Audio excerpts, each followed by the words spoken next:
Yo, guys, welcome back to EGTV, and this is another episode of Vibes from the Six. But you know what? The remainder of the six are coming very soon. Dabs will jump in, and Monty will jump in. But we got a very, very remorseful Bice due to his boy Thomas Tuchel getting sacked. We got Rack coming back from a European night where he was not that happy, and Jay's living life right now. Tottenham winning all their games, doing all their things. Richarlison showing up as in his first Champions League game, looking good.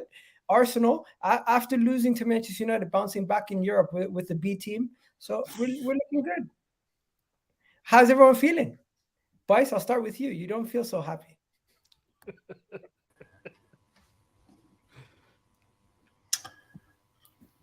What's going on, bro? What's going on, bro? How's life? You okay, man? You okay, man? Just talk to me. This is a safe space, not around me, but in general, it's a safe space.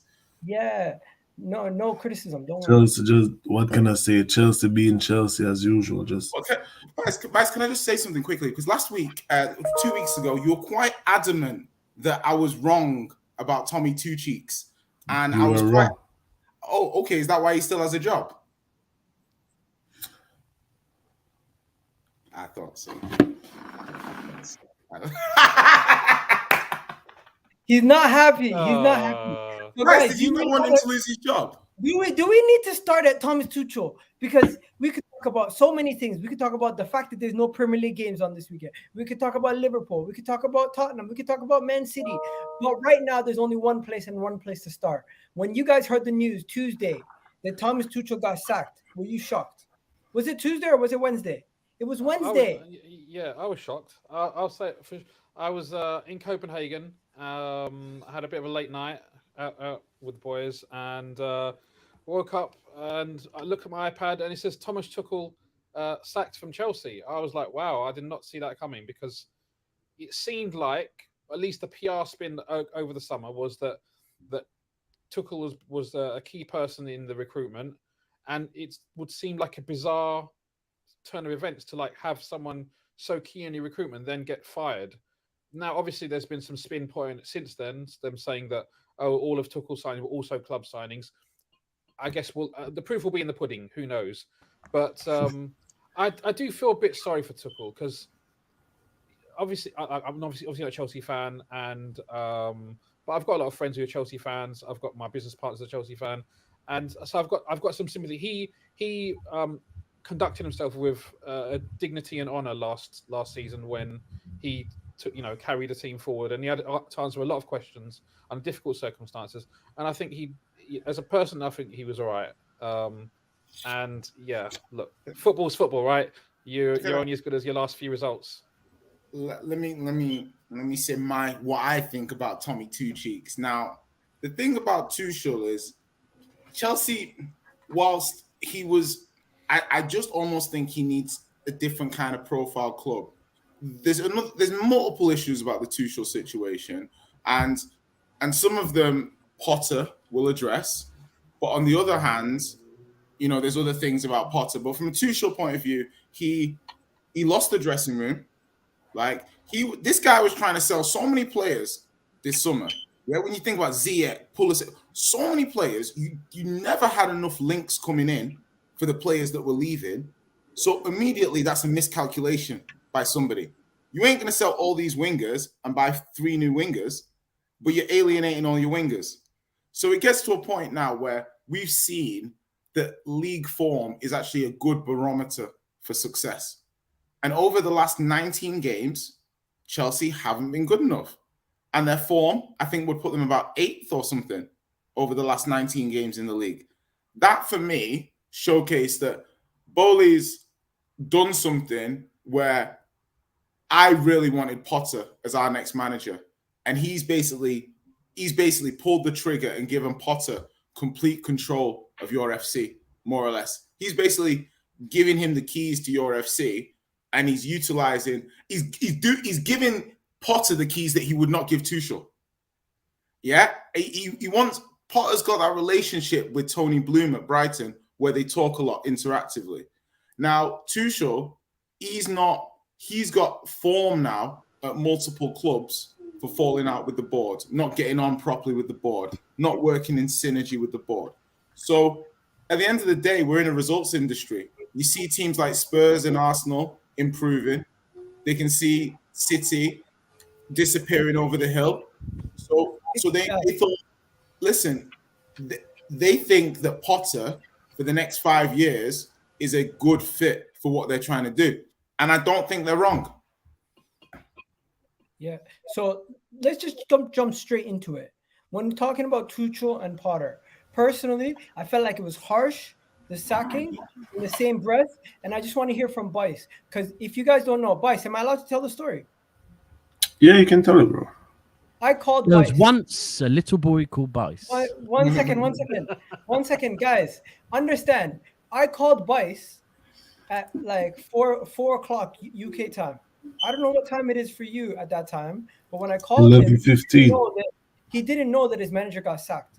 He turned all notifications off on his phone. He had no idea his manager got sacked. And I told him, Bice, how are you feeling? I'm doing a video at 5 o'clock. Do you want to jump on? He said, what are you doing the video on? I said, Thomas Tuchel, he got sacked. He said, you're lying. I said, I'm not lying.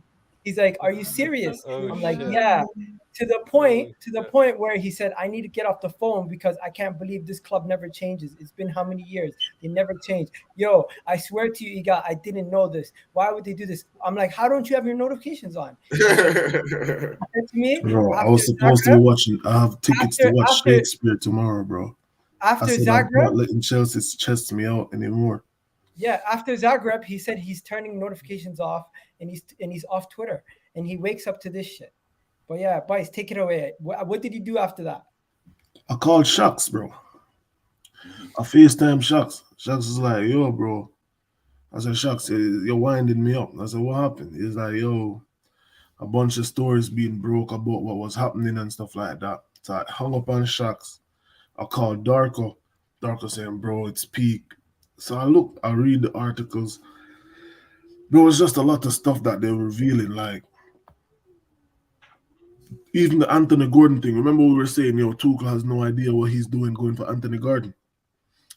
The Bowley wanted a project where we buy young upcoming talents and then get like 2, 3 years, 4 years out of them and sell them. And Tuchel was against it.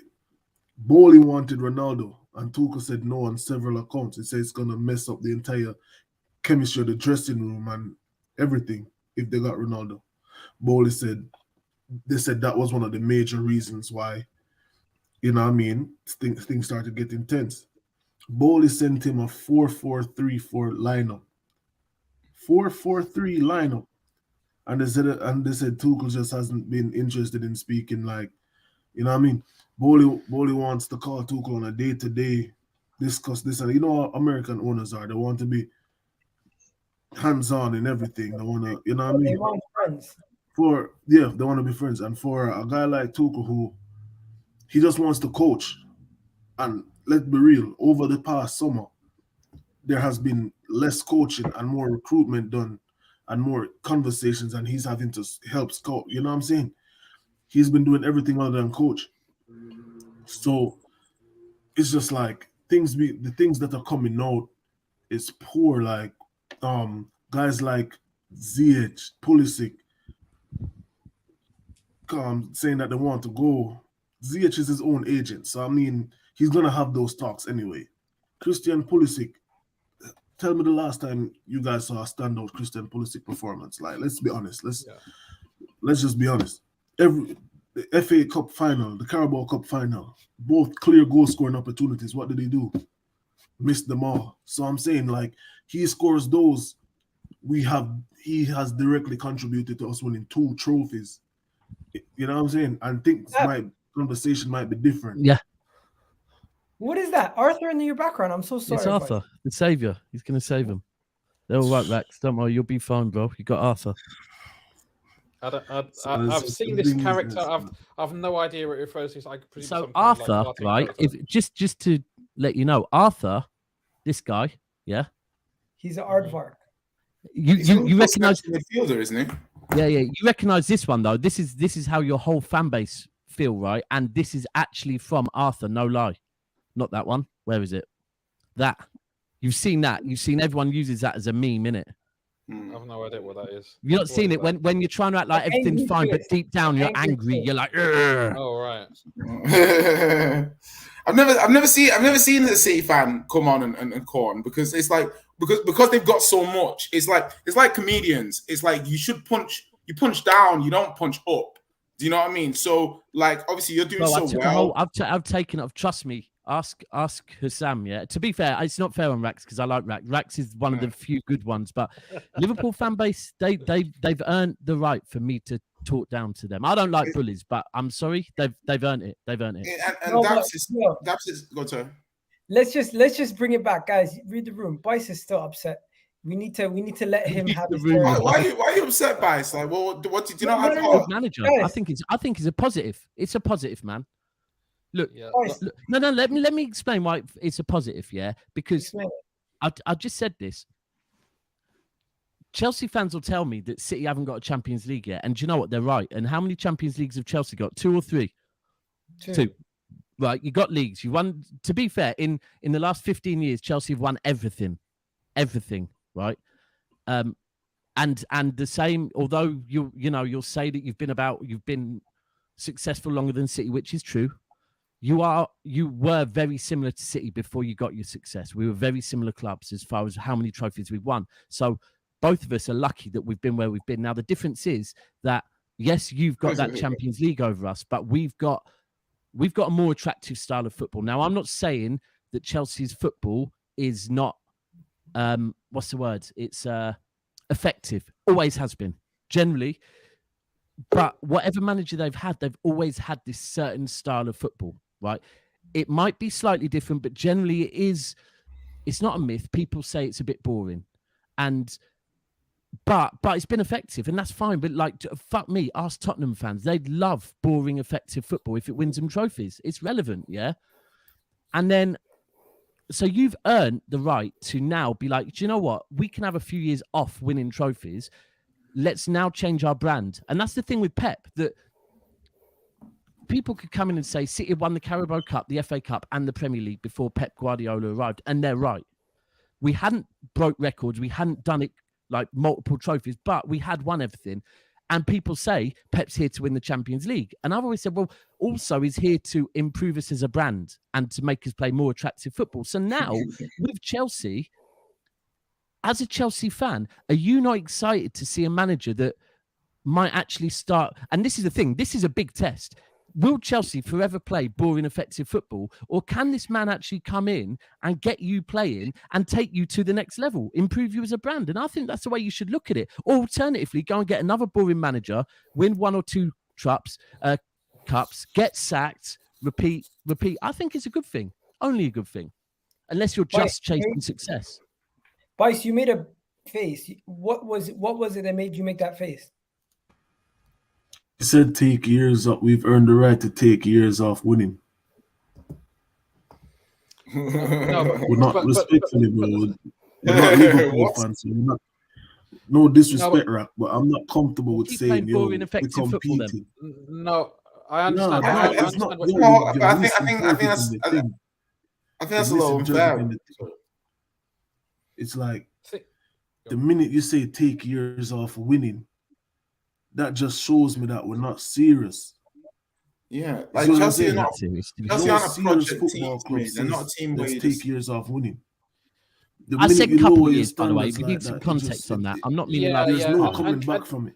No, but also Daps, you didn't mean it like that, right? You didn't mean okay. Let's just get. Sorry, I'm not saying literally don't try and win. I'm just meaning if you don't, but your football improves. If you pick up a trophy or 2 while you're improving your quality of football, even better. But the thing is that obviously with Chelsea changing their manager multiple times, the thing you're missing is that each manager had a different style. So Chelsea don't always pay so they have different context of styles. You know, they are atypically, their culture is winning. You know, certain clubs don't. What's a club's DNA? Tottenham, lucky losers. Arsenal, nice football. Chelsea's DNA is winning. That's Oh, what. well, no, DNA. You have to change your DNA. If you don't listen, but- if but- we but- didn't but- change our fucking DNA, we'd But still not be everyone wants to listen. Not everyone wants to do a Man City project. And actually, Chelsea are doing a Man City project. Why give this manager that? Why give this manager that task? And Well, because listen, it's nothing against Graham Potter. It's nothing against Graham Potter, the man. One, he's not the reason Tuchel got fired.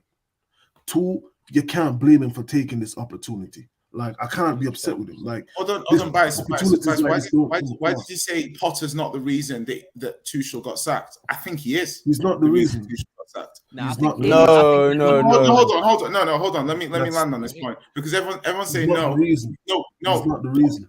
Potter is definitely the reason he got sacked. I cannot blame Graham Potter. Listen, what I'm trying to let me land it. What I'm trying to say is that Tuchel was going to get sacked at any point in time because of his form.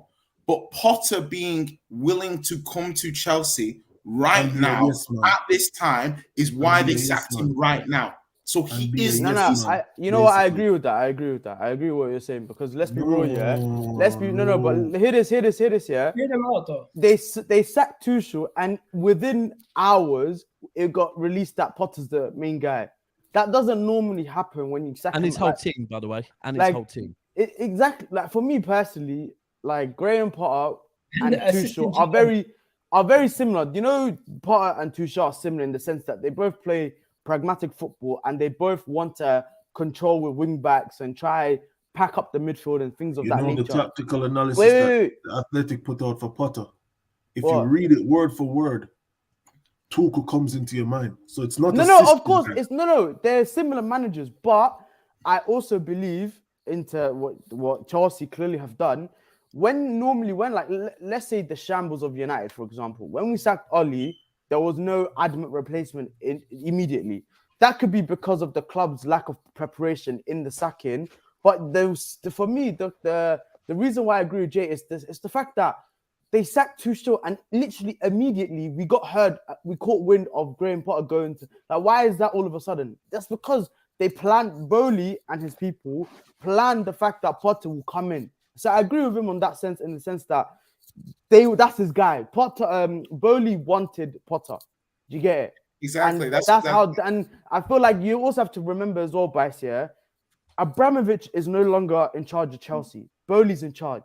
So the system and the from the hierarchy down, what he wants to implement into Chelsea Football Club is his vision. It's no longer Abramovich only wanted silverware. That's all he cared about. For him, Monty, you're spitting, but let me just slide this point in, and people are commenting on it too.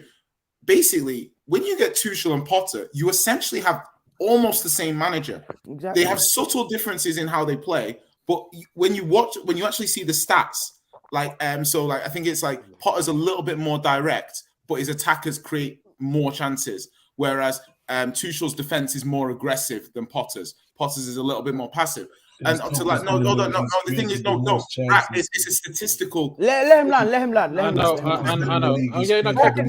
And what I'm trying to say is on that, yeah. So you basically have the same manager, and you've got a manager who's way better with people. You've got a manager who has good manager who they look at this guy with his university degrees in emotional intelligence and his university degrees in people management, and they say, "Yo, so he's this guy." Is what you see. Yeah, but the thing is, this guy's gone from managing women to managing in Sweden to managing in everyone buys into him. Swansea, everyone buys into him. Everyone keeps buying into him. That's not a statistical quirk. He must have qualities that make people say, "Yeah, Spurs wanted him." I'm sure if Klopp went in the next 1 year, Liverpool would be eyeing up Potter. He was one of the candidates for Spurs. Yeah, he was one of the potential Klopp replacements for United. Should have got him. United should have got him. United should have got him. I'm happy. No.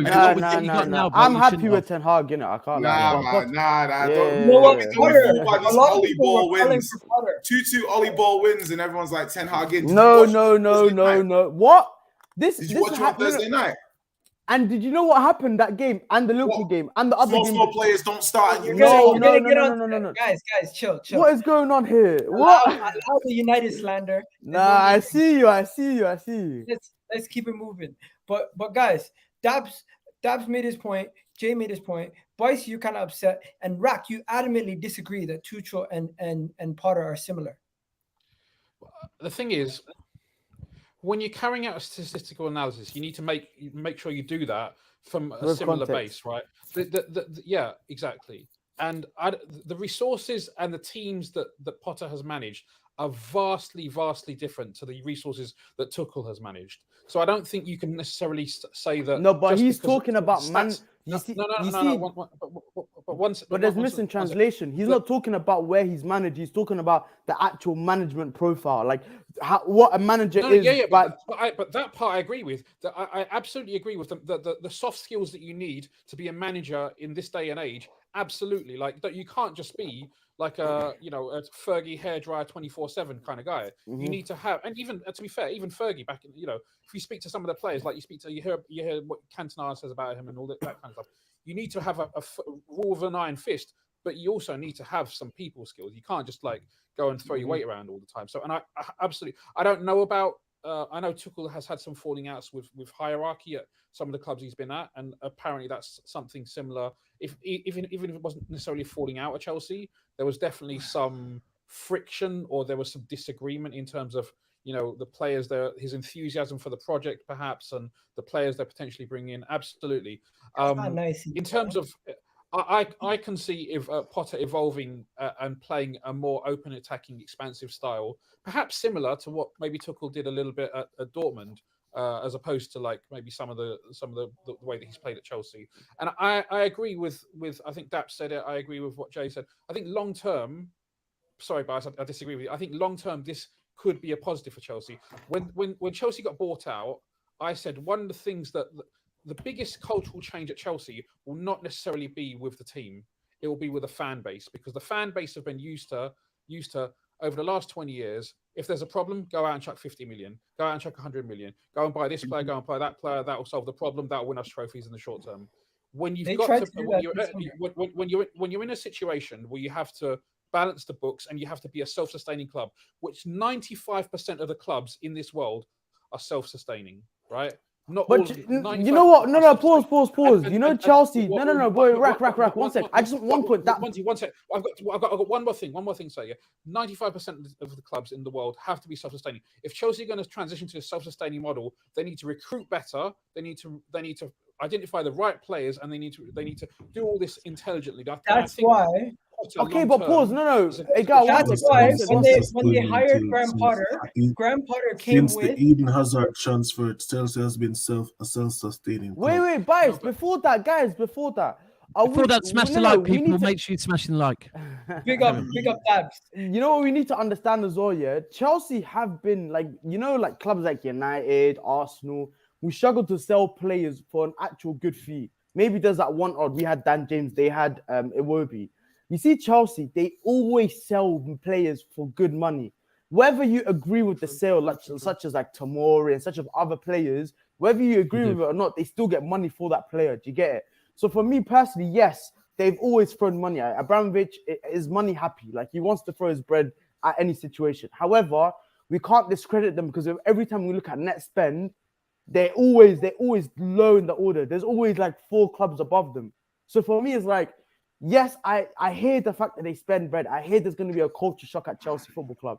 But to say that they're not self-sustaining is a bit of a stretch, because they are able to be running without Abramovich's money in most parts. It's just maybe the one odd window every couple of years.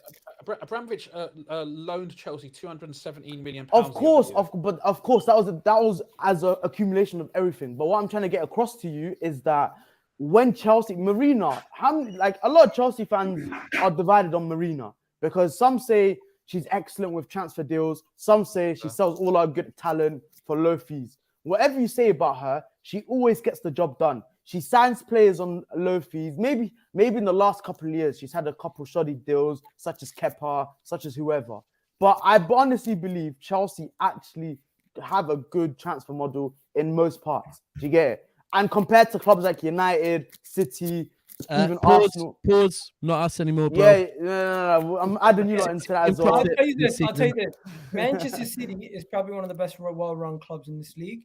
I thought Chelsea was, But when you really think about it, Chelsea throw more money at the problem than Man City. City threw so much money at the problem to start off with. Exactly. It's like Lance Armstrong. It's like Lance Armstrong when you dope with steroids that much. You still have the benefit of it years later. That's what it is. I think this guy's pretty intelligent. But let's when you buy a business, yeah, like so say in your ends you've got a Subway, that's Arsenal. You've got a Burger King, that's Liverpool. You've got a McDonald's, that's Chelsea, and then you go and buy like John's Chippy, yeah.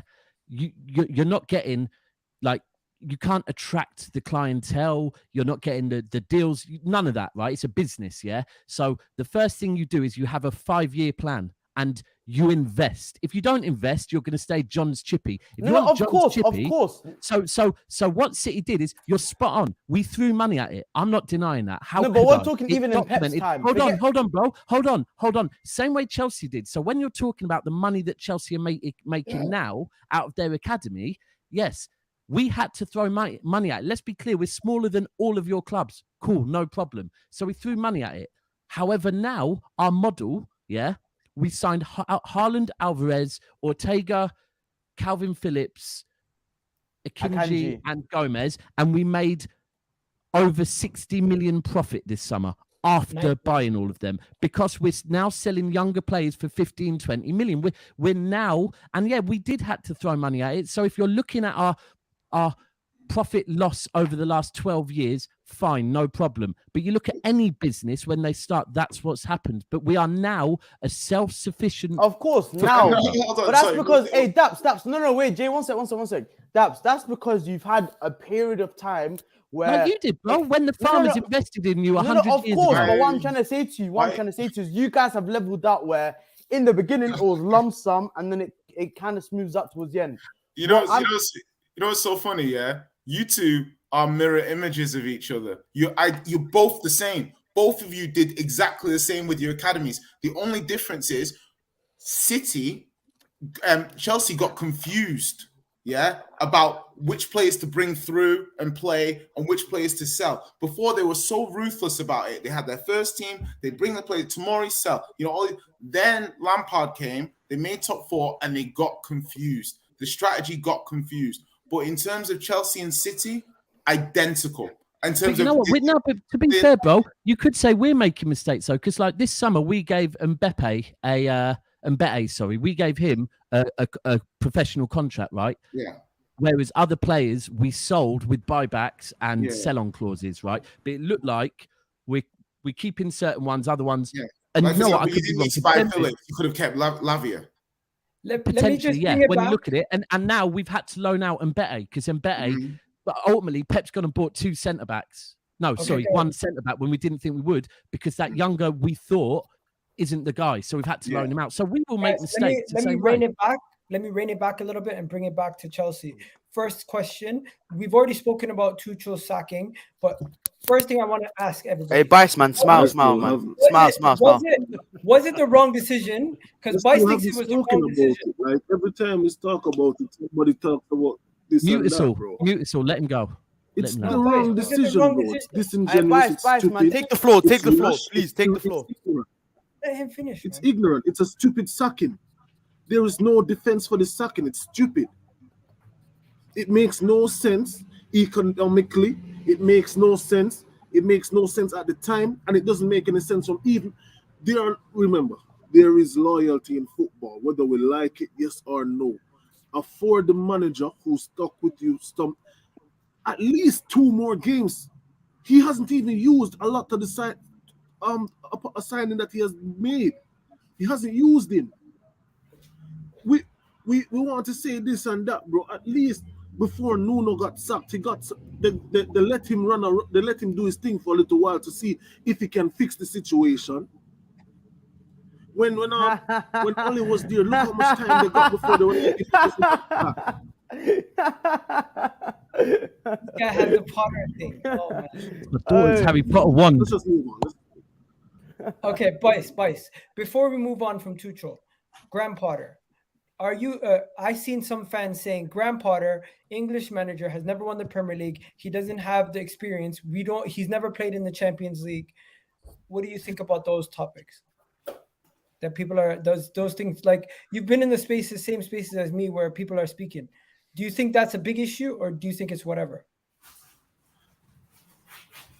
What proof do you have that Graham Potter can play Manchester City in the league on Saturday and on Tuesday can get up and play a game against Real Madrid, and you are confident that you can get a result from both games? I mean, neither could Tuchel last season, though. To be Bro, fair. you got to gamble. When you in terms of, there's a limitation of top managers. You got to gamble. And You got to be like, who's, And the issue, I think no, you should. he I hasn't. think- the thing for me is like, he hasn't really. right. So What the you thing, need to look at is a long term. Do you think he can get to that level and bring this Chelsea team to that level see, in the can- medium to long term? see, my point is I like, think as it's possible. we got Poch, yeah, but Southampton finished a little bit higher than Brighton, so I think that to people's eyes. But there was a lot of Tottenham fans at the time we got Poch who were like, "Nah, he's not the guy. He's not showing it." These young managers, if you're sure on them, you got to gamble on them because there is. So I'm just confused. So, bro, you support Tottenham? Yeah. I like this still. I can respect it, bro. I can fully respect it. Thank you. You're probably the only side that we scare. No, not for that reason. I'm like everyone wonders why I support City. But now I'm hearing your voice thinking, why the fuck did you choose that team, bro? Absolutely. What can I say? Your team picks you. You don't pick your team. So 100%. I hear you. So you got to go where the loyalty is. And the thing is like maybe it'll pay off. I don't like these new sexy flexy managers. You know, the ones with all these patterns. Potter is a very good manager. Will Chelsea give him everything he needs? It looks like they're going to. So at the end of the day, my only And his concern, talent ID as well is sensational. Look my at only concern about Potter You is have to find bang for your buck at Brighton, bro. no, That's but what I'm saying is that's like, important though. Bryce, you need to find bang for your buck everywhere. Exactly. remember how What's many the times- point? This is the thing. You need to. Do you remember how many times we said if you have about- unlimited funds, you need to Yeah. find bang for your buck. You need to find value for money everywhere, so you can Yeah. get the most out So, of the amount of money Bice, you have to you spend. think because you're Chelsea Football Club and you've been throwing money at situations for a long time, you Bro, think that's no. going to affect? I've always been against throwing money at problems, bro. Okay, so then that means Potter's talent ID. Look at I would be excited if I was you guys. Pause. Bro. Every Brighton signing that they've made, bar maybe one or two, have normally been spot on. A lot of them have been spot on. When you look at Brighton from where they was when they entered the league to what they are now, completely different team. I swear to God. And who's that down to? It's down to the hierarchy and Potter both working together. And funny enough, look who you have at your team at your club now. But look who. This is the thing. There's sometimes you have to look at owners of football clubs, right, and think they're rich bastards for a reason, right? Yeah. They're rich. So they have allowed Potter to bring his team with him, including his recruitment, right, his scout, Assistant recruitment which means system, yeah. they believe in him. One thing I was interested to see is I haven't seen it. I don't know if anyone can say it. I know Potter's got 5 years. Have his team all got 5 years as well? Because that could be if they have. But you're spot on. If you think about it, in the summer. This is what that honestly, hold on, Bice. Who did you want, bro? Who did you want? Because you seem pissed off But about exactly, getting a manager. look. who plays good football. Assistant manager, all first team coaches, goalkeeping coach, and head of recruitment. No, assistant. Go on, Bice, who did you want? And to be honest, this is shocking. This is shocking management by Brighton. Brighton should not be allowing all these people to leave with.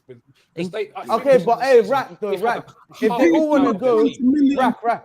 If they all want to go, what are you gonna do? As a club, you got to plan better than that. Yeah, I agree with Rat. I don't know what sort of, because the thing is they pull their pants close down to about 100 million. They pull their pants down on Kukurea. Close to 100 million off player and Yeah. release clause. But The that's other thing is, they recently lost their head of recruitment to Newcastle as well. Yeah. So Dan Ashworth. do you know what? Dan Though? Ashworth left. someone hired them, so someone is doing the yeah, right job. Tony and Bloom. maybe But the they guy, can do the the job chairman, again. Tony I think he's the Bloom, owner. he made his money by No, but guys- coming up with algorithms for gambling. So this is a data guy. I thought that was Brentford. Was that Brighton? No, it's the Brighton's manager. They're both the two. So the thing is the guy is, I assume he's the guy who oversees the whole structure. So he put Ashworth in. So it's almost like they're taking aspects of it. And it'll be nice to see how the three of them. You see, Newcastle are thriving with Ashworth because Ashworth knows the system. So he's taking it to Newcastle. You see, Brighton are thriving because the chairman's the one who created the system. Now you're saying, is Potter part of that system to the extent that we might believe? And you know what? The thing is, it is the same as City. If you think about it. Sorry, guys. I need to sports directors. I need to get everyone's. City. Yeah, go on. Get Bice's. I need to get everyone's final verdict because Bice is growing impatient. Bice, your final verdict. How long do you think now that Thomas Tuchel's been sacked and you have Graham Potter? Bad sack. Terrible sack. How long do you give him? How long do you think he'll have him? Because I know you're gonna back him. Bro, I'm not saying no, don't back the manager. I can't blame a man for taking a job. I can never blame a man for taking a job. My whole thing was the timing of the sacking. You literally spent over $250,000. You allowed a man to spend over £250,000, bro. £250,000. Hey, gotta bring that comment up. That last comment. Then you gave them.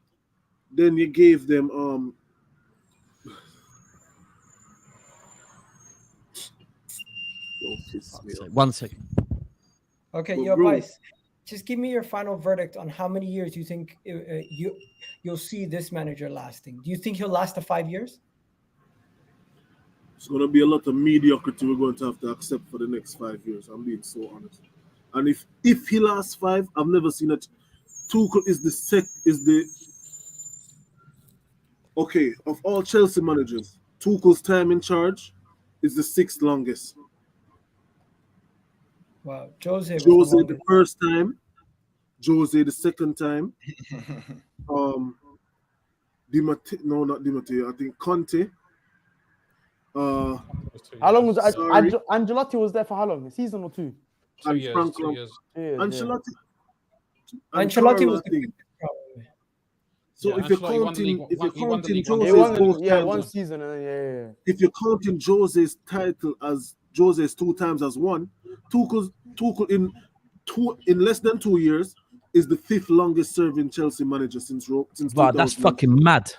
2000. Crazy. I'm just gonna ask the rest of the panel. Go for 2 years. Short and sweet, guys. Short and sweet because we have to move on to the next topic. I just want your final verdict. Tuchel, wrong decision, right decision. Graham Potter, do you give him the rest of his 5 years, or do you think he's going to be gone before then? I personally think it was the right decision to move on from Tuchel eventually. Right now, it was the wrong decision. It was too early to sack him right now. But maybe in the future, I would have seen it. But when it comes to Graham Potter coming in, I don't think he lasted 5 years. I think Graham Potter, under 2 years, he's gone. What? Really? Under 2 years, he's gone. This Chelsea team. They're gonna stick with him, bro. They're gonna have to stick with him. I can't lie. You know what? For me, I don't believe for me, emotionally, if you're being emotional, wrong decision. If you're doing it actually looking at things, I get it. I do get it. Like I like Tuchel, but I get it. I understand it. For me, Graham Potter,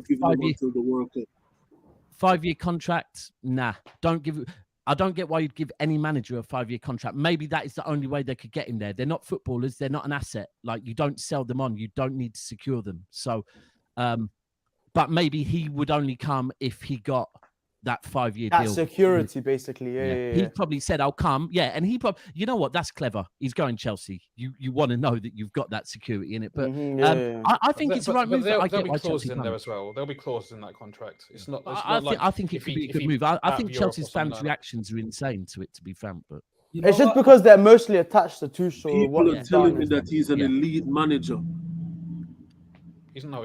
People telling me Graham Potter's an elite manager. Elite's a stretch, but he's a very good manager. I think he has the potential to get there. Tuchel turned down Manchester United and Real Madrid this summer, and FC Barcelona, bro, because he felt he owed it to the club because of the sanctions and everything that they've been going through to stay and at least see out the next year of the project.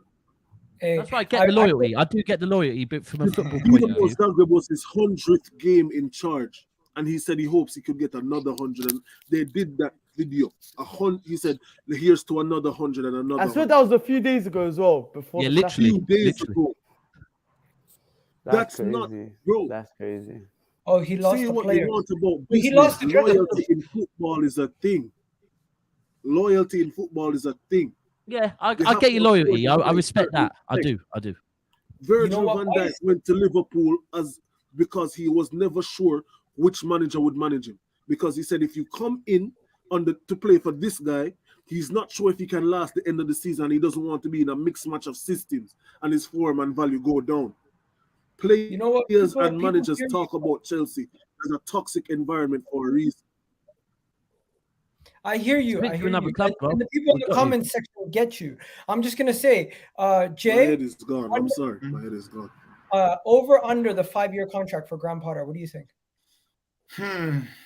It's a tough one.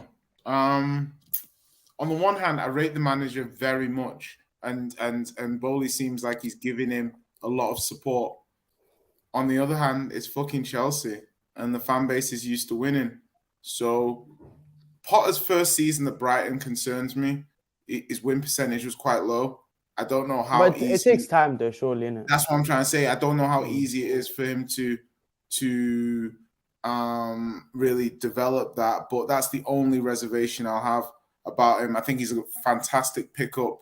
He's the face of the new wave of managers. Chelsea are lucky to have him. I say he lasts most of the 5 years. I say he doesn't get sacked.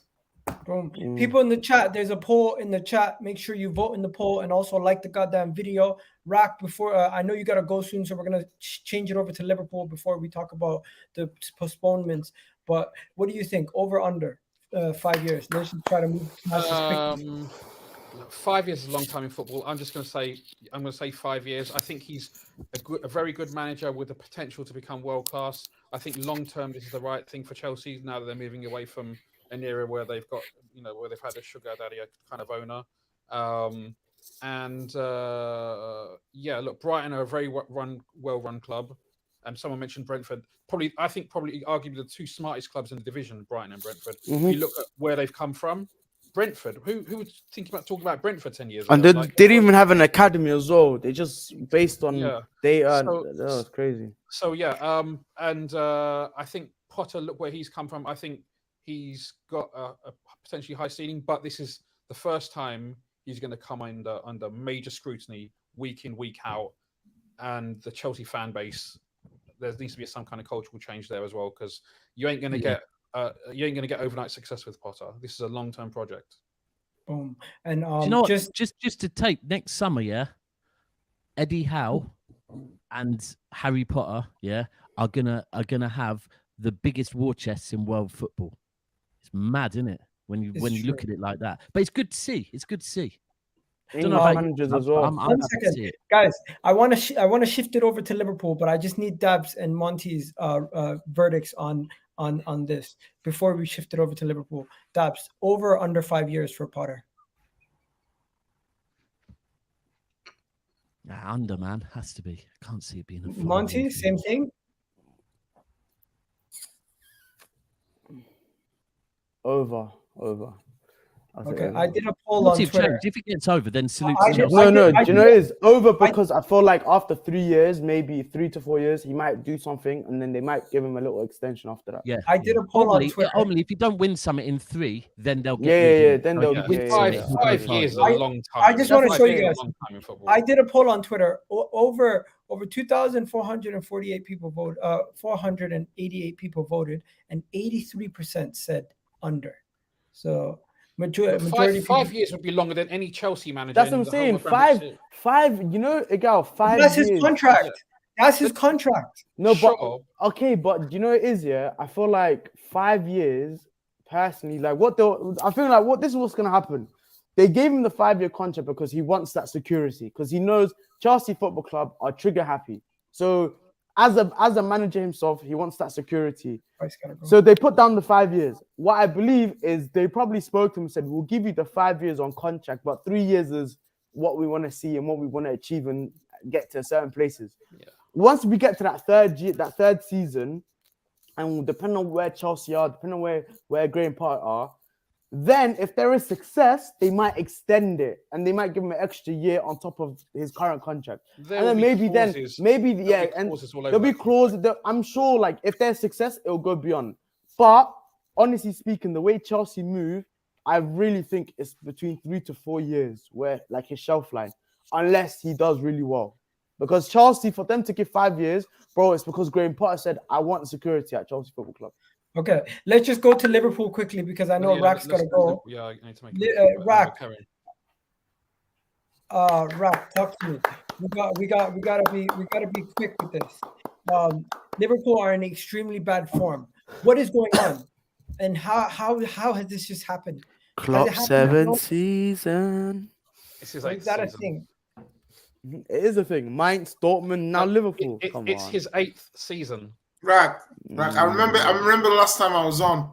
I was talking to you and I was saying to you, you had problems. About the 7th season. It is his 8th season, though, right? No. The one that he joined, the one he joined in Jan, don't count. Right. Full season. We'll just scratch that. Nah, what's the problem with Liverpool now? I see Trent don't track back no more. Man's too big time. Man walking.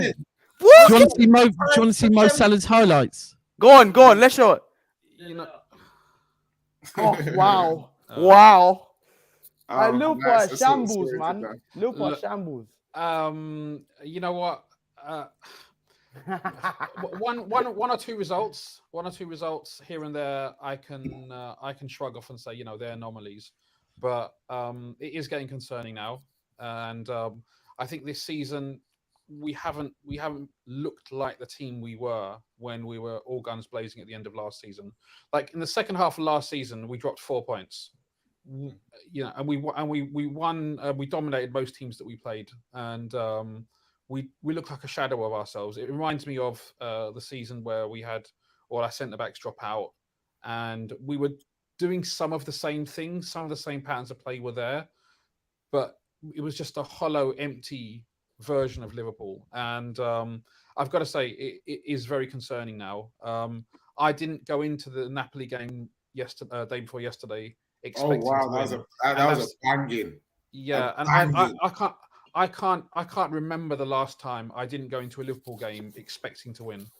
Yeah. Could have been 7. Could have been 7, really. Yeah. I mean, if you look at the XG for that game, they created numerous chances. I think they penalty missed as well.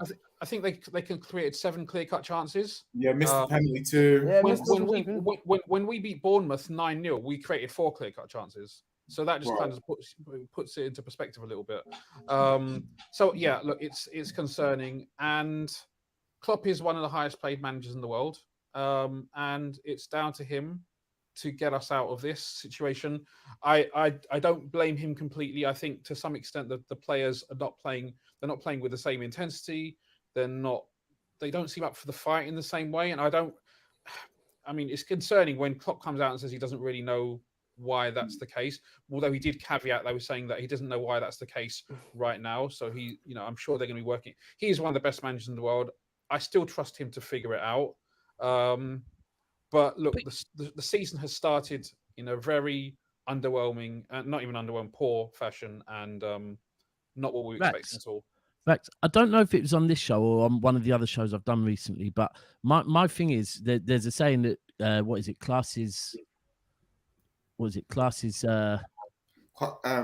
temporary, class is permanent, and I've said this a few times. Like none of us can come on here and say, these Liverpool players are shit, this player's shit. They're not. None of them are, right? No. And nothing can be put. People will point at Mo. Some people will point at Trent. Some people will point at Klopp. You know what? If football was one thing, yeah, it would be very fucking easy. And for point scoring on Twitter and whatever else, we do this one thing and we focus on one thing. But the season you didn't retain, I was very clear. This isn't one thing. This is knock-on effects. It was like you got injuries. You lost a couple of points. Klopp speaks to players slightly differently, like a manager should when you're not performing as well. There's players that are trying to get new contracts, so they're not performing as well because Mr. Cuddle is no longer cuddling them, and all these type of things. And the one thing I've said this season is that, like, let's take Mo Salah as an example. I will banter it because I'm slightly starting to use Twitter a little bit more again. I'm in a better place than I was before, so I can banter a bit more. And maybe my glass house, I'm a bit more willing to throw stones now. But joking aside, we can't say that Mo's gone forever. We can't. He will bounce back. He was amazing when your team was shit, right? But my biggest thing is that what Klopp has to be very, and I do think at the moment you've brought in Núñez and players are by your board not being as good as other boards, you've allowed players to get older and all of that. But now the main point I'm trying to get is that Klopp is tinkering, and is Mo getting a bit pissed off because he's your star boy, and I'm not saying he wants to play centre forward, but he also doesn't want to be hugging the line all the time. So, and now the more people turn on Mo, is he going to be looking at Klopp like, come on, bro, throw me some fucking, save me here, bro, let me come in a bit, and all these little things. And Klopp is rotating because he has to, because your players look tired, but he has to manage it right because these are elite players that want to help your team get back better.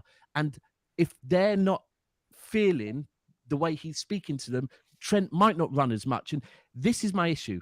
Klopp has to keep control of that dressing room. That's what he has to do, right?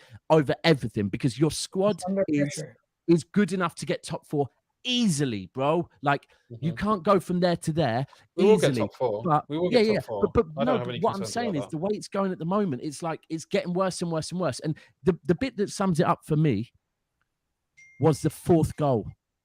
This Napoli is what sums it up for because me. bro, the 4th goal, it was like what, 1 minute after, 2 minutes after half time. Yeah, Klopp has just had them in the dressing room. You're 3-0 down.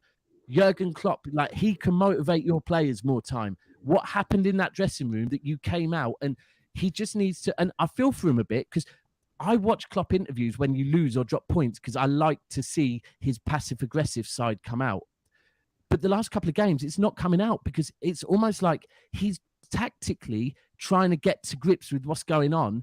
He's just failing at the moment. I hate to say it, but he's just failing at the moment. Like, and he will get it right. I think he will get it right. But he just has to make sure he doesn't lose that dressing room, because he loses that dressing room, bro, it could be fucking long for your club. Yeah, look, I don't think there's necessarily a danger of that happening, because you don't think you don't see Trent not running? Can I just jump in quickly? KloppOut was trending after that Napoli game. One second.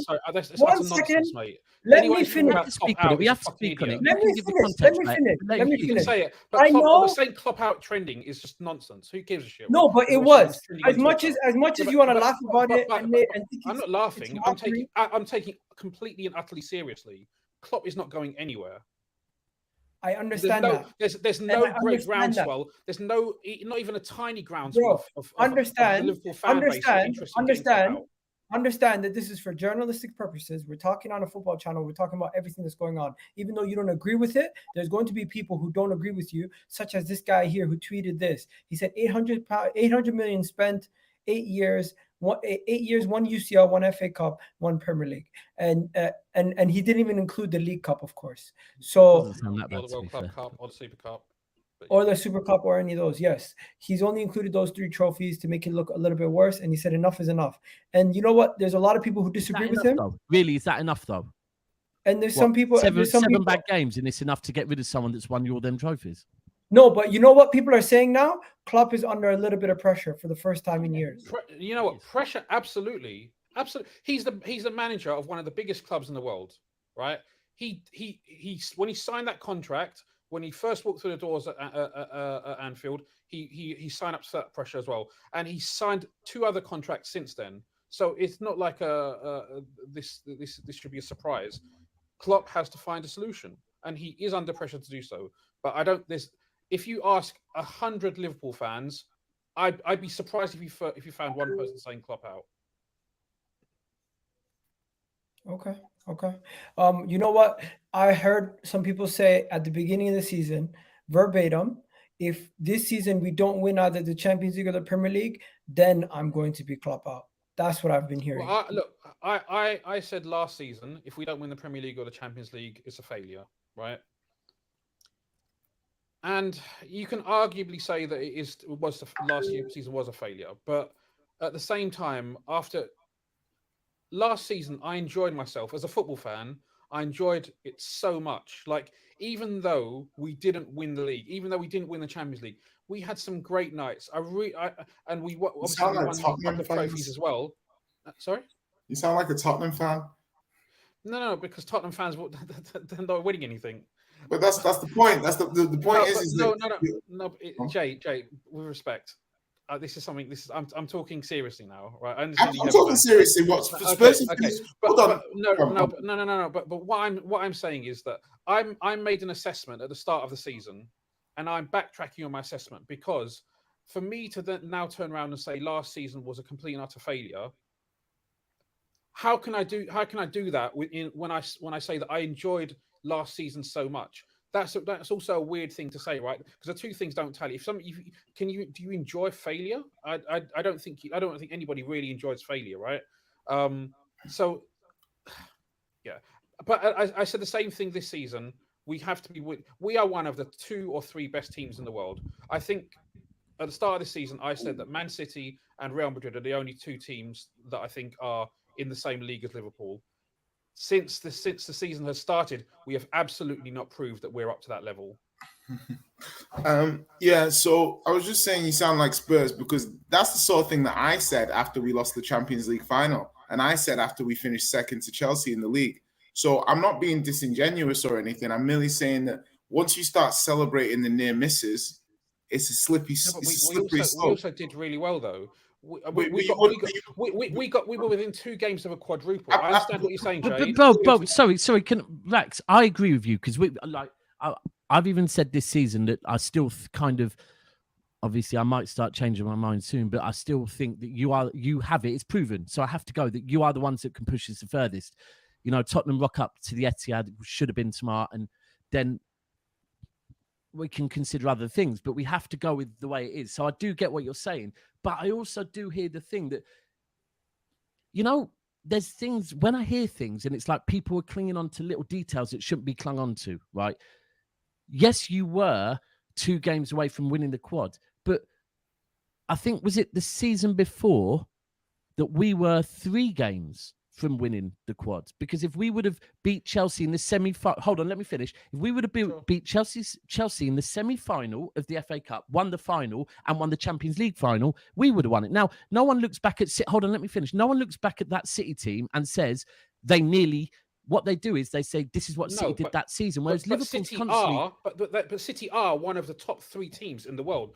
So you shouldn't need to do that, bro. What you No, but I agree. What I'm saying is we were so close to be. Forget about the trophies. Okay, fine. You can talk about the trophies, but we were very, very close to doing it all, and we are one of the best. Well, we were at least one of the best teams in the world.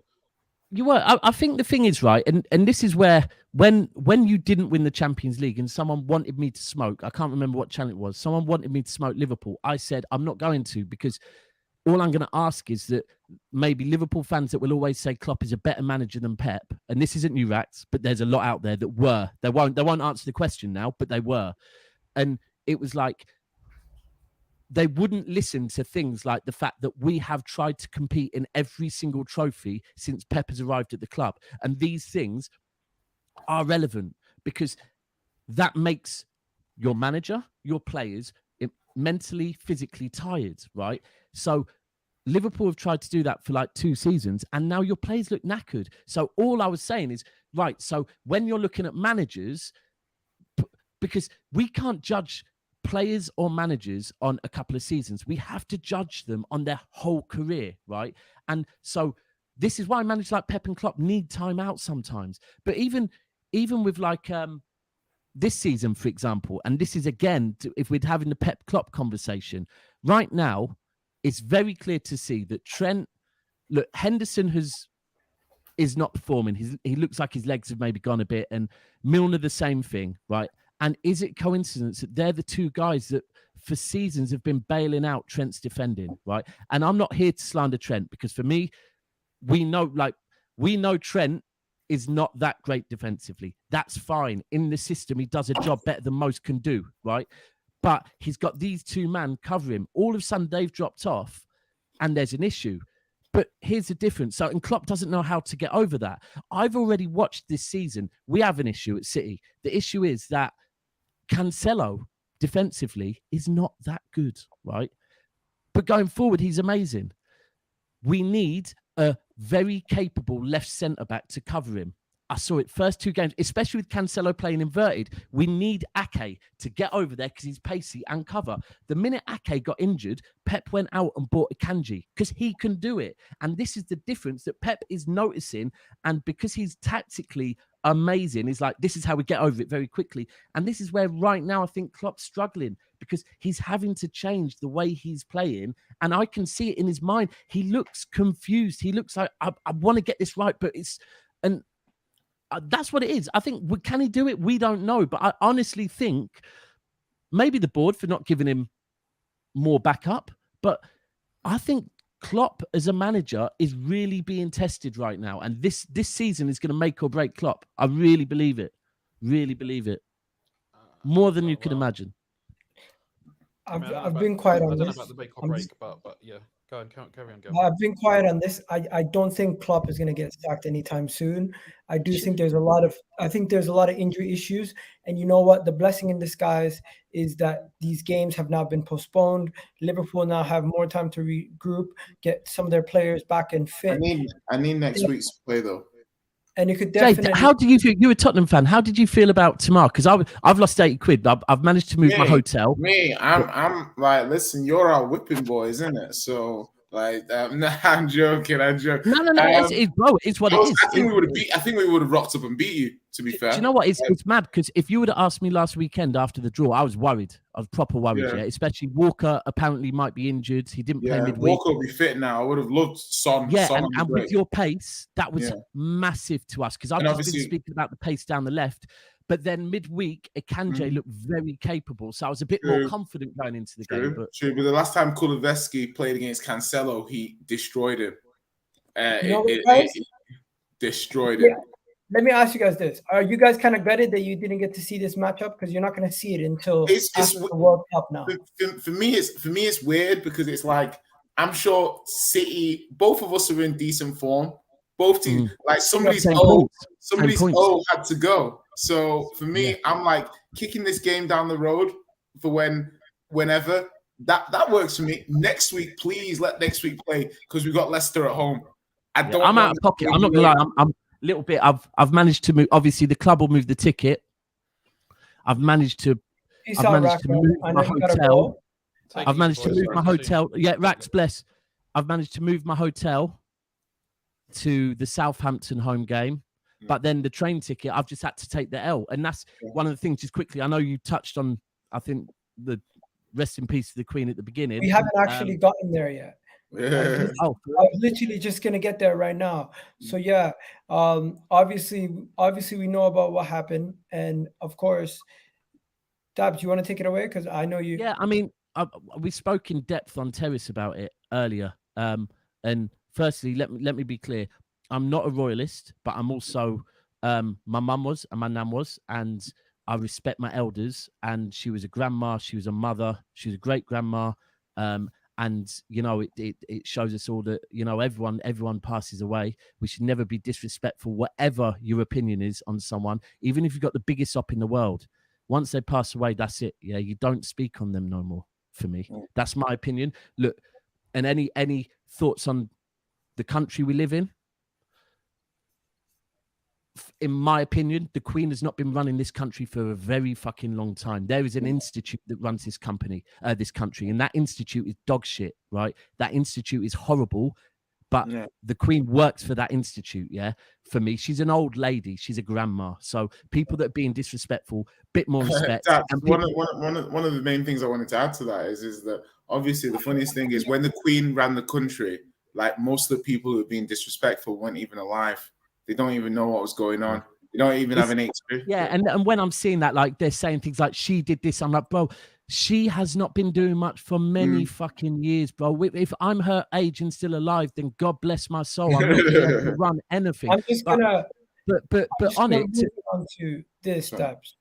The actual yeah, article. right. So the postpone thing. Now, my issue with this is, yeah, and again, I don't want to change your channel into a political thing, but you know what? The Premier League was going to fail no matter what, because the government, once again, like they did during COVID, they didn't want to be seen as the ones failing. So they put someone else on the firing line. Now, if there's a protocol, whether it be 1 day, 2 days, 5 days, 15 days, 100 days that we have to mourn, then say there's a protocol and say we have to mourn. Take it. Government, take it. Institute, British Institute, take it. Whoever the powers are, you take it. They didn't do that. They put football and the FA on the front line. Now, if the football didn't postpone it, every single person, all the media would have gone for them. All the media would have gone for them. Every single royalist would have gone for them. Capacities at grounds would have dropped. Businesses round the country would have dropped because certain fan bases, and I know this factually, there are certain people that I've spoke to that are royalists that were like, I wouldn't go to the football, I wouldn't do this, wouldn't do that because it's disrespectful. So things would drop, right? So the FA was in a very difficult position because they're like, right, the police. There's no police in London. But all of this, but the government control it all. They put it to the FA, right? And the FA were basically, if we go ahead with it, all the royalists and all the people that, you know, want to mourn are going to come at us. If we don't go at it, and this is an issue now, I'm okay, right? Because firstly, £80, I'm going to lose £80 on the train, but it is what it is. Luckily, I go to other home games, so I can move my hotel to the next home game I'm going to. But there's some people that would have seen this game probably in July and thought, this is a game I want to go to.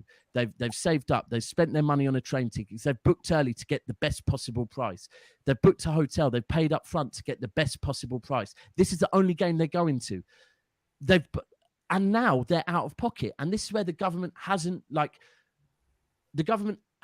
well, if the FA would have not cancelled it, it would have helped the working class people. But it shouldn't have been the FA's decision. That should be the government. The FA were just in a fucked up position. And the worst thing is, rugby's carried on, right?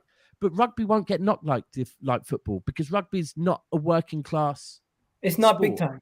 It's not big time. But let me just be honest. I fully agree with you. I feel bad for the Tottenham or Man City fan who rocked up to the UK just to watch this game, and now they're going to have to go home. Travel around the world, bro. This game. Also, I also feel bad for the people who were put in a difficult position. You're right. It should have been a thing. But taking politics aside, football should have continued, in my opinion. I get that there's protocol, but the times have moved on. I'm still going to work. You're still going to work. Everyone here is still going to work. Back in the day, 1 second, just before you go, Jay. Back in the day, people weren't going to work. 12 days of mourning meant 12 days of mourning where there's no school, no work, no sports, no comedy. So you keep one side of the point where you want to keep people going to work and everything, but you want to get rid of football. I think realistically, I never agree with this guy, but even Piers Morgan had me agreeing with him today. Where a lot of people agreeing with him. Yeah, where he was saying, you know what, you could mourn while playing football, and probably even better with the national anthem and having people gathering together to show appreciation in a situation where now it's almost going to be like people are going to feel like something has been taken away from them, out of their control, and they're going to be quite upset. Do I think it's the right decision? Who am I to decide if it's the right decision? But if I was in the situation, to be the decision makers, I don't know what I would do. I probably would do exactly what they did, because you don't want the problem. I don't feel they could have done anything else. The public outrage at them, you know what? The public outrage. I want football to continue, but in their position, the media scrutiny and the backwards conversation you're going to hear afterwards is not worth the headache. Come on, Jay. I know you wanted to land. And yes, no, I think you both making good points. I like the point about I always find it's strange when it's like, do as we say, not as we do. So obviously the whole aspect of not going to saying, you know, people are working, there's no bank holiday yet, things like that. That's not very clear, but they can cancel the football. I also think the FA went too early. I think if the FA saw the cricket was on and the FA saw the rugby was on, FA wouldn't have cancelled it. They went first because they were getting a lot of pressure from fans. They're like, what's going on with the matches? What's going on with the tickets? I really think cricket did what football should have done. And I know that people will be like, well, the outcry and this and that. I think personally, if you'd played this week's fixtures and then cancelled next week's because it was the Royal Funeral Weekend, that was the play.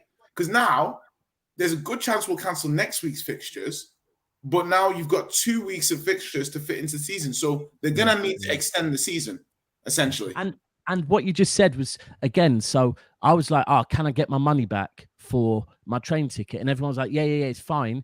You've got up till 24 hours before you travel to get your money back. I'm like, well, I'm traveling tonight, so I can't get my money back. Whereas if it was next week, and the other thing is, it's true.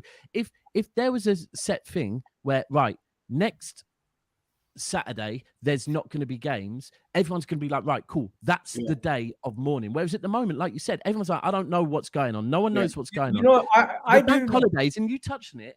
One second, I've read about this. We're not going to get. They're going to have the funeral on a Sunday for once. So for that sake, they're fine to do something. But for other things, it's just.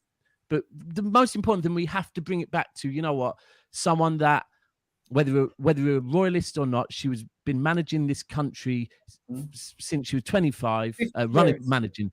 And also, she made a lot of sacrifices for this country. Yeah, like, if you know the Queen's story and stuff like that, like listen, everyone, like I'm saying, if you could bring me Obama, and I could show you policies and actions that he took against countries and decisions he made that in the future will reflect badly on him. That's not to say that she a different time is a different time. You know, everyone praises Gandhi, but you know, obviously, if you look at the publishings about him, he said a lot of sick shit. So the thing to me is merely that an old woman has died, an old woman who gave her life for the country.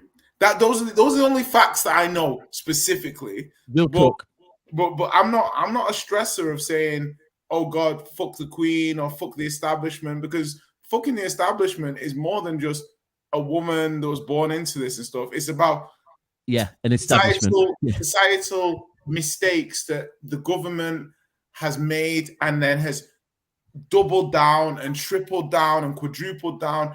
And this is a way for the people that are upset about certain things to be like, fuck the Queen and this and that. So I get it. It's an emotional reaction. Stop saying it. No, another thing real quick is people. Sorry, one last thing. People are saying that we shouldn't move.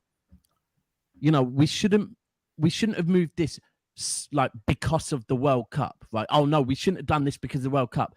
Let's take a step back for a second, right? The whole World Cup moved for a reason, right? That not all of us agree with why the World Cup moved. So we're saying, oh right, so the Queen of England has died, so we might like miss 1 or 2 games and have to play them at the end of the season. And instead of the season ending in May, it might end 2 weeks into June.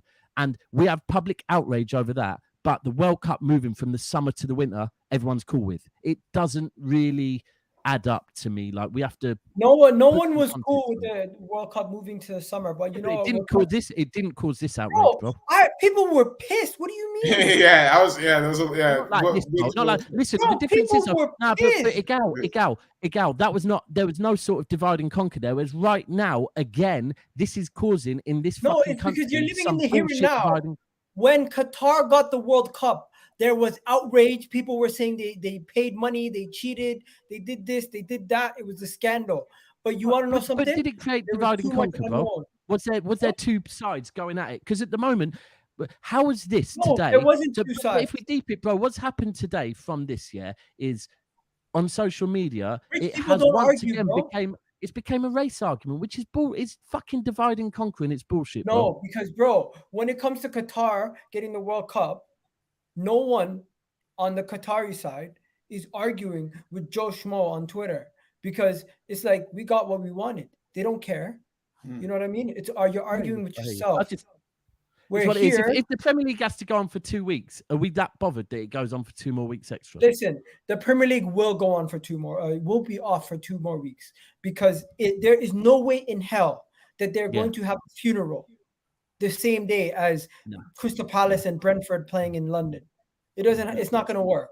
Nah, Just it can't. policing wise, just the policing reasons. No, I'm not even gonna lie. You could also see that potentially the English teams that are playing at home this week. So actually, to be fair, that's City, because I'm supposed to be going to the Dortmund game on That's Wednesday. Arsenal. That's Arsenal. Right, so That's it's Arsenal and City that are playing at home this week in the Champions League. No. No, you're not in the Champions League. You're Thursday. But you might see that potentially we might swap, and this leg could be at Dortmund, and then the Dortmund leg might be back at the Etihad potentially. No. They already said Man City's game at home. We'll go ahead as scheduled. Home. Oh well, at least I get to go to the game this week then. Yeah, that's not going to affect it. But hey, we're going to have 2 weeks off Premier League action. You know what? Teams who have injuries, like myself, Liverpool, we're going to have a chance to get ourselves regrouped.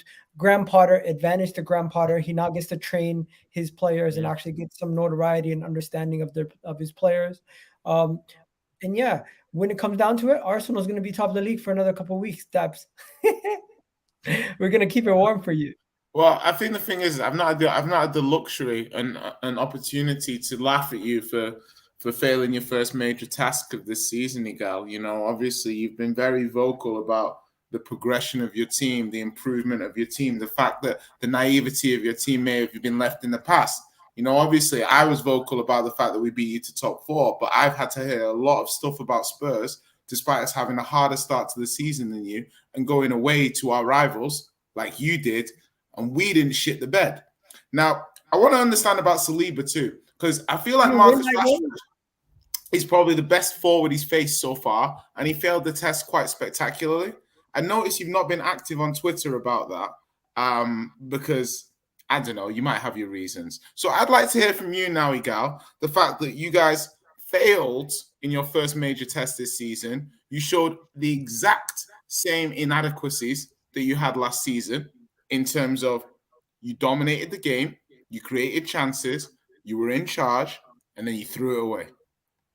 So Arsenal dropped points that day because of many reasons. One, our game plan was not astute. Arteta got beat there. Also, when it comes to substitutions, we got screwed. We screwed ourselves over by making dumb substitutions. Once again, Mikel Arteta making a mistake there.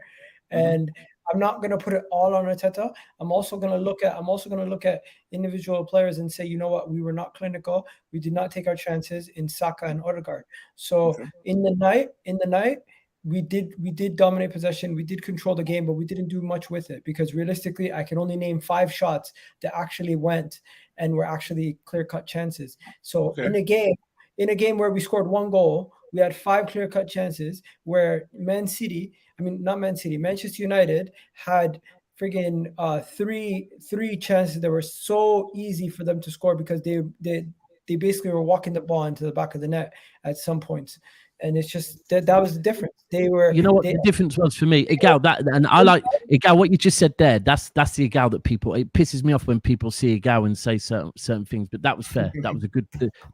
Nah, Igal knows I'm a defender. Everybody's humble when they've been punched in the face. But no. Listen, they did not humble us in the sense that they did humble you.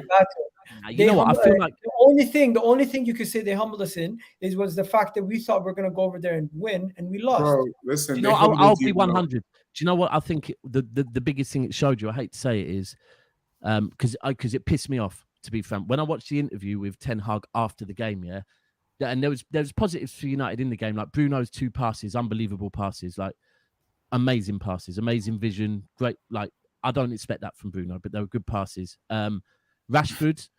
Rashford for me has stunk for a long time. Rashford looks like he had the whole world taken off his shoulders. The way he was celebrating, like he was looking to the skies, like, and that worried me a little bit, because we don't. Like something's unlocked, kind of thing. But then the interview with Ten Hag afterwards, the way he was speaking, it was so fluid, and it was like watching not a Pep when he's just being sarcastic because he don't want to be in the interview, but when sometimes Pep gets asked football questions and really is like, okay, I can answer this because this is what I love. The Ten Hag interview was very worrying, because it was like, fuck, you know what? This guy really fucking knows what he's doing. Now, there was moments in that game, Agal, where I was mad rating the fluidity of how Arsenal played out from the back, right? There was one or two moves where the way you moved the ball up the pitch was absolutely beautiful and under pressure, right? Yeah. And it was to the point where me and Ty were even messaging each other. Ty was like, I'm not going to lie, Arsenal were playing some good fucking football. Then you went 2-1 down. Now, at 2-1 down, yeah, you still didn't look bad for that brief period at 2-1 down. And here's the thing. Everyone says Arteta has learnt off of Pep. And it looks like the fluidity and many other things, he might have picked up some stuff. But the key thing with Pep is you don't change the fucking system. You trust the system. You keep playing because space will, like, you keep stretching teams. You keep passing the ball about. Let the ball do the work. Let them chase it. They will get tired. Space will. And the way he went, and you know what? If you are going to make a substitute, tinker a little bit. Not 3 substitutes in one go just after going to. And it was that. It was just that. But he will learn from it. He'll learn from that 100%. But it was just that one thing there was just. No, sorry. I can't buy into it. The analysis you gave is good. Like, I'm not disagreeing with the analysis. It's objectively correct. But the thing is like, listen, we're 2.5 seasons in.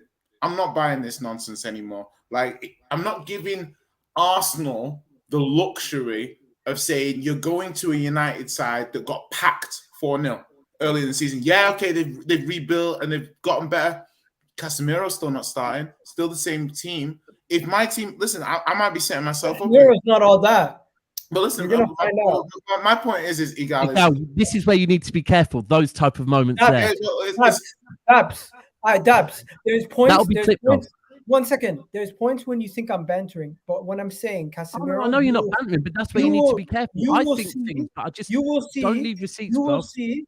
1 second. You will see Casemiro playing at Manchester United, and you'll say to yourself, this is not the same Casemiro I've seen at Real Madrid for many different reasons. And you're going to look at him differently after this season at Manchester United. That's fine, but let's focus on Arsenal for a second because, like I said, I'm not buying it. Listen, I think Arsenal basically played a good team with a good counter-attack. That's it. They just played a team that has a good counter-attack. And my point is on that is that what have they learned? What have they shown that they've learned from last season? Nothing.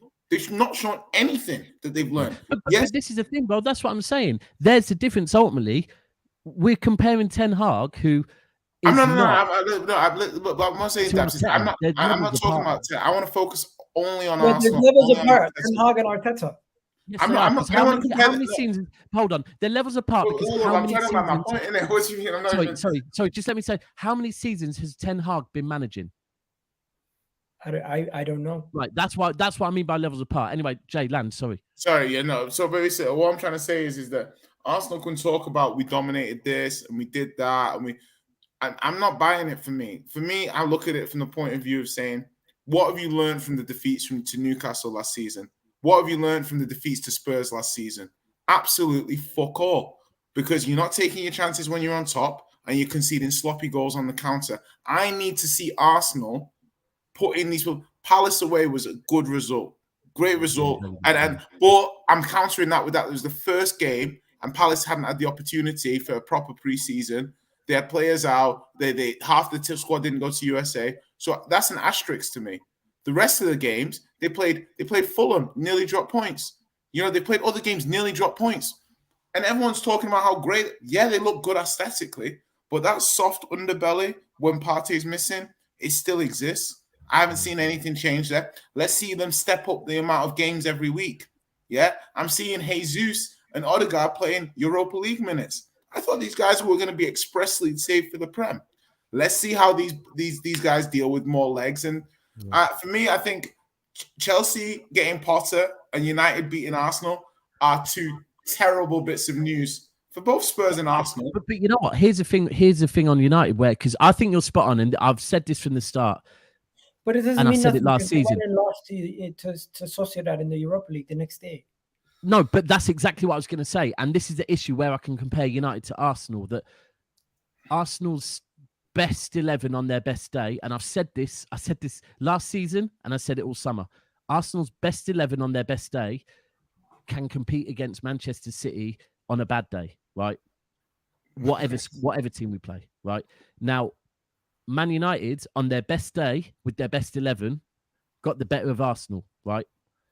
Without Partey, to be fair. So let's put that in there. But then what we saw last night is they made a couple of changes, a couple of key personnel changes. They still had Casemiro on the pitch. They had Ronaldo, who looked awful. And this is the thing, that Man United, with Varane and Martinez and Malacia and Dalot, look good at the back, right? But one injury and Shaw comes in, or one injury and Maguire comes in, or one injury and Wan-Bissaka comes in, or not even an injury, just the season gets stretched, and we know that United could potentially try and focus on the Europa League or something, right? And then they start playing Shaw or Maguire or in the Premier League. That's where I think, again, Man United will come unstuck, because they've got these. It's experience, bro. You need these players in your team. That's one second. Like, I'm looking at these comments here, and I want to come to about some of these comments, because I'm saying, I see Daniel say, I think it's crazy how people react after that. United lost, they're still top. It's football. You can't lose games. No, Daniel. I told them that the quality of opposition wasn't that high from their first 5 games. And the first time they beat aside from the top 6, they lose 3-1. Okay, that's one. This is such a tired argument. How will they handle more games? Well, you only played in the Premier League and the domestic cups last season, and you didn't make top 4. Yeah. So let's see. How many more games did we play than you last year? How many more games? That's a relevant argument. The reason why it's relevant, Dabs, is because they got knocked out of the Conference League. Yeah. So when you really look at it, they only played like, what is it, 5 more games than us, because they actually had one of their Conference League games suspended, and we got to the semifinal of the League Cup, so we got pretty far in that competition. You didn't play Europe at all. No, but you only played, realistically, we're in the Champions League. Don't look at yourself. No, last year you only played 5 more games than us. So this whole thing. Tottenham went out in December. Yeah, you did, didn't you? Played 5 more games than us. Okay, so what I'm saying, do you not think that affected us at all? 5 more games. Yeah, 5 more games. When you saw that Spurs. Hold on. You need to put some context on this, Igal. You need to put some context on this, because 5 whole games across, right? A season isn't 365 days. It's what? It's like 300. 300. Let's go with 300. So 5 games across 300.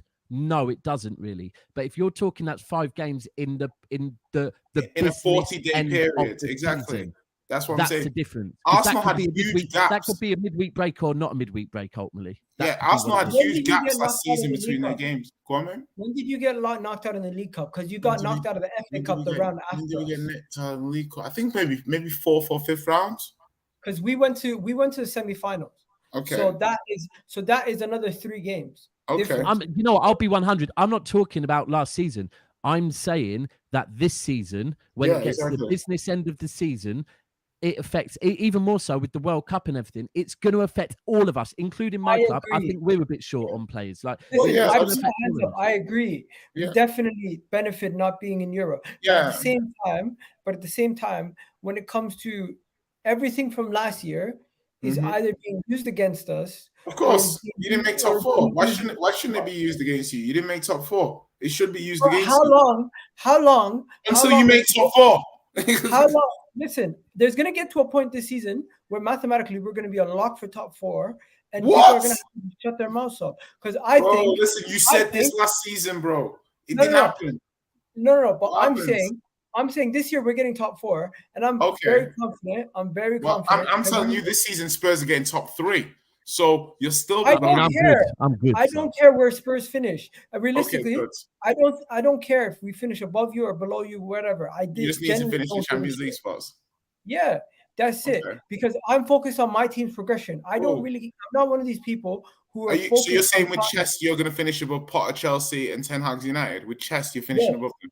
I think those 2 are the 2 teams that I see Arsenal finishing above. Because at this moment in time, they are the more unstable squad. So you lost the unstable squad. Jay, I asked Dabs from the beginning of the season that Arsenal would finish in the top 4, and Tottenham would finish in the top 4. Liverpool and Man City. I picked us. I didn't expect Potter to go to Chelsea though. I expected Chelsea.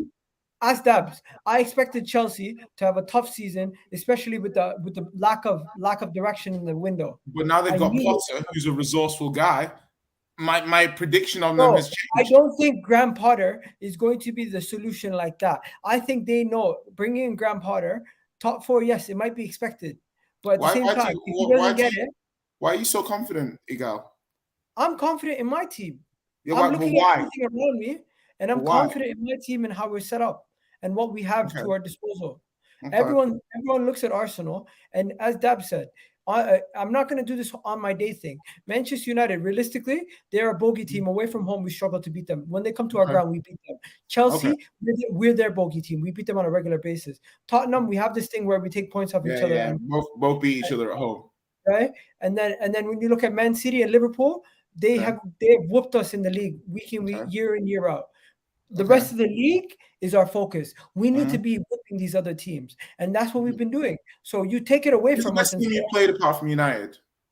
Probably Fulham or Crystal Palace. Do you see what I mean? Do you see? No, but you played Fulham and got the same scoreline against them. Bro, we beat Fulham. But we played Chelsea away, and we got a point playing badly. Southampton look a good team. Like, you played Crystal Palace. They're no easy teams in this league. My view.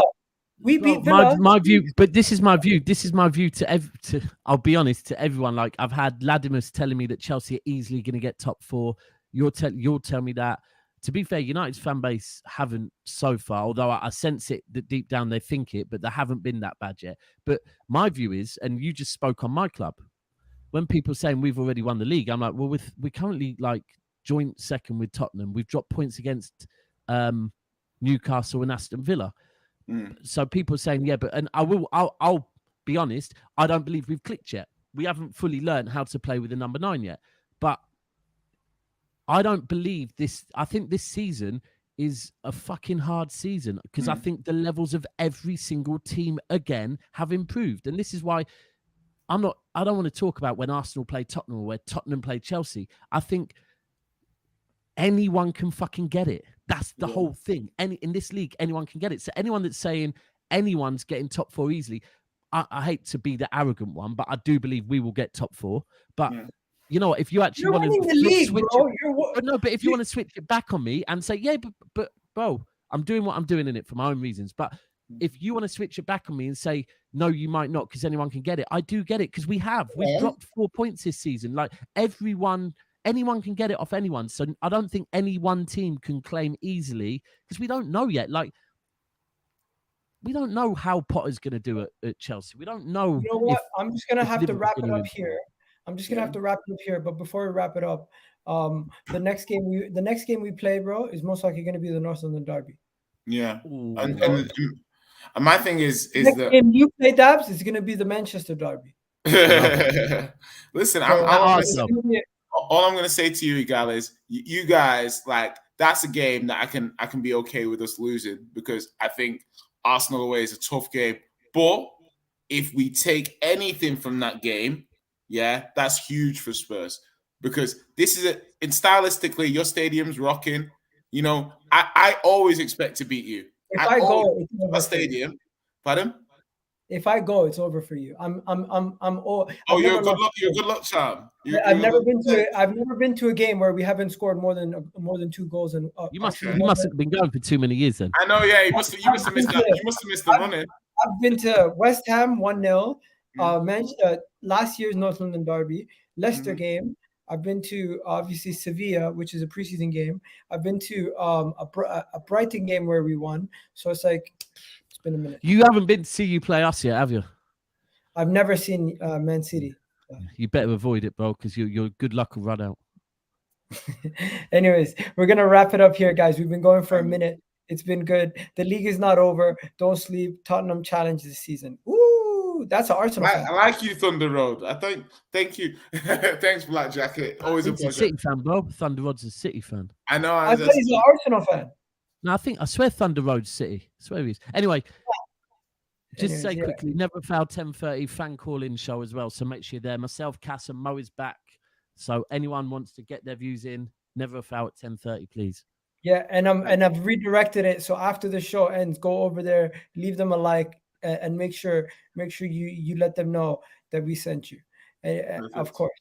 And Also, big up everyone. Have yourselves Thanks, a wonderful day. listeners. Always a pleasure. Thank you, Jay. Thank you, Dabs. Thank you, everyone who's been on. Monty, Rack, and Vice. Big up, everybody. You already know what it is. We're out of here. Peace out. Woo. Ethan, I'll get you next week.